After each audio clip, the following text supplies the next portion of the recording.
Work. చాలామంది ఈ system మీద కూర్చుని గంటల తరబడి ఇలా వర్క్ చేసి బాగా సఫర్ అయ్యేటువంటి విషయం బ్యాక్ పెయిన్. ఎంతగా బ్యాక్ పెయిన్ అనిపిస్తుందంటే ఈవెన్ మళ్ళీ మనం ఈ చైర్లో వచ్చి కూర్చోవాలంటే అంత భయమేస్తూ ఉంటుంది.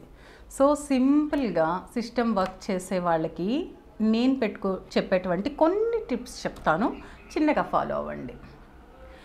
ఇక్కడ చూస్తే ఆ టేబుల్ అండ్ చైర్ని గమనిస్తే జస్ట్ నేనైతే ఇక్కడ నార్మల్ చైర్ తీసేసుకొని కూర్చున్నాను, కానీ చైర్ నాకు చాలా హైట్ అయింది. సో నేను మెయిన్ ఏం చేస్తానంటే కనుక నా యొక్క లెగ్స్ పొజిషన్ని డౌన్కి వెళ్ళకోకుండా ఉండటం కోసం నేను పిల్లోతో ఆ యొక్క పొజిషన్ని కవర్ చేశాను. లెగ్స్ ఎప్పుడు కూడా ఎల్ షేప్లో ఉండాలి మనం కూర్చున్నప్పుడు సిస్టమ్ దగ్గర. ఇలా డౌన్కి వెళ్ళిపోయి కూర్చోకూడదు. లేదు లెగ్స్ పొజిషన్ కనుక ఇలా పైకి వెళ్ళిపోయినాయి అంటే సో చైర్లో పిల్లో వేసుకొని మన పొజిషన్ని కవర్ చేసుకోవాలి. సెకండ్ టిప్, ఎప్పుడైతే మనం స్క్రీన్ టైంలో మునిగిపోయి ఎక్కువగా ఉన్నామో అదే పనిగా చూస్తూ ఉంటాం, నెక్ ఆర్ ఐకి డౌన్కి ఉండకూడదు. ఎప్పుడు కూడా స్క్రీన్ అనేది మనకి కొంచెం హైట్లో ఉండే విధంగా చూసుకోవాలి. అది second mistake. The third mistake వచ్చేటప్పటికి ఇలానే కూర్చుని మన యొక్క స్పైన్ అనేది సేమ్ పొజిషన్లో లేదంటే కొంచెం ఇలా జారిపడిపోయి ముందు కూర్చోవడం, లేదంటే పొజిషన్ని వదిలేసి కూర్చోవడం, ఇలాంటివన్నీ చాలామంది చేస్తూ ఉంటారు. ఆ మిస్టేక్ని కవర్ చేసుకోండి. స్ట్రైట్గా కూర్చోవడానికి మోస్ట్లీ ట్రై చేయండి. మన యొక్క బాడీ వెయిట్ అనేది 2 బటక్స్ మీద కూడా కరెక్ట్గా ఈవెన్గా పడాలి. థర్డ్, మనం సిట్టింగ్ పొజిషన్ ఉన్నప్పుడు స్లోగా ఒక ½ అవర్కి ఒక చిన్న బ్రేక్ అనుకోండి.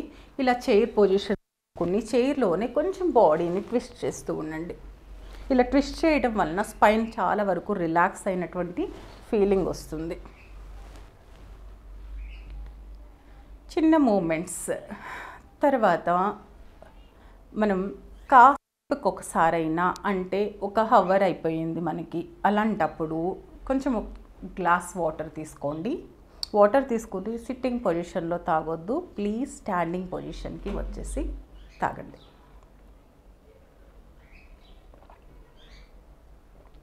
వీలైతే ఒక చిన్ని వాక్ చేస్తూ తాగండి.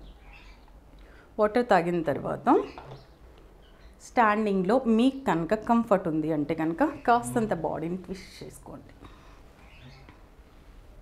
ఎప్పుడు కూడా స్పైన్ బాగా ఇబ్బందిగా అనిపిస్తుందంటే ఈ ట్విస్టింగ్ చాలా ఇంపార్టెంట్.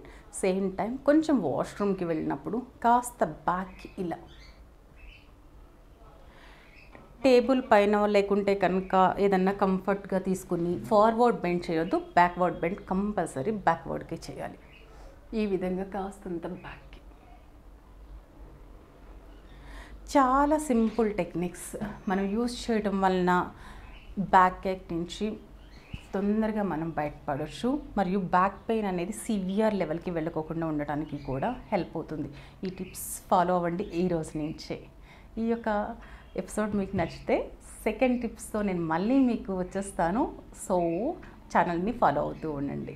ఎవరైతే డైలీ సిస్టమ్ ముందు వర్క్ చేస్తారో వాళ్ళకి చాలా యూస్ఫుల్ అవుతాయి ఈ టిప్స్ అని నేను అనుకుంటున్నాను. ఈ డే నుంచి మీరు ఫాలో అవ్వడానికి ట్రై చేస్తూ ఉండండి. ఇంకాస్తంత ఇలాంటి టిప్స్తోనూ మరియు మీ బ్యాక్ అనేది ఇబ్బంది లేకుండా ఉండటానికి ఎలాంటివి చేసుకోవాలనేటువంటి నా ఛానల్లో ఎప్పటికప్పుడు అప్లోడ్ చేస్తూ ఉంటాను. So follow my channel. అంతవరకు టేక్ కేర్, బై బై.